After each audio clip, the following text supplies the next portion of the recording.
दुपारी देवाला तिळगुळाची पोळी दाखवल्यानंतर डीमार्टला जायचा प्लॅन केला आणि मग काय थोड्या वेळातच लगेच तयारी केली आणि डीमार्टच्या बाजूला असं तुळजाभवानी मातेचं मंदिर आहे तर तिथे दर्शनाला गेलो. छोट्याशा गणपती बाप्पाची मूर्ती पण होती, तिथे पण दर्शन घेतलं आणि नंतर डीमार्ट पोहोचलो. आणि मग काय फर्स्ट फ्लोअरला गेल्यानंतर नजर इकडे तिकडे भिरभिर फिरते, कारण की फक्त शॉपिंग करायची असते म्हणून. इतके सुंदर सुंदर ड्रेस ट्राय केले आणि सगळेच खूप सुंदर दिसत होते मला, पण इतके सगळे घेऊन तरी काय करणार, म्हणून मग मी 2 ड्रेस घेतले आणि मम्मीने पण एक घेतला.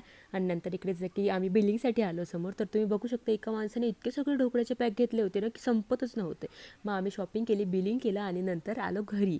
तर घरी आल्यानंतर दाखवते तुम्हाला शॉपिंग काय काय केली. बघा इतके सगळे कप्सचे सेट घेतले. ही जी फोल्डेबल चटई होती ती पण छान होती. किचन टॉवेल होते तर हेही छान होते आणि हे ॲसेसरीज ठेवायसाठी ते पण मस्त होतं. आणि हे लोक कशासाठी घरी आले आहेत, तर आमच्या घरी प्रोग्राम आहे तुम्हाला सांगितलं आहे मी, तर त्यासाठी कॅटर्सवाले आले होते. आणि मग हे ऑफिसवरून आल्यानंतर यांना औक्षवण केलं, पाया पडले, तिळगुळाचा लाडू दिला आणि असा आमच्या छानपैकी दिवसाचा शेवट केला. Thanks for watching. Bye, good night.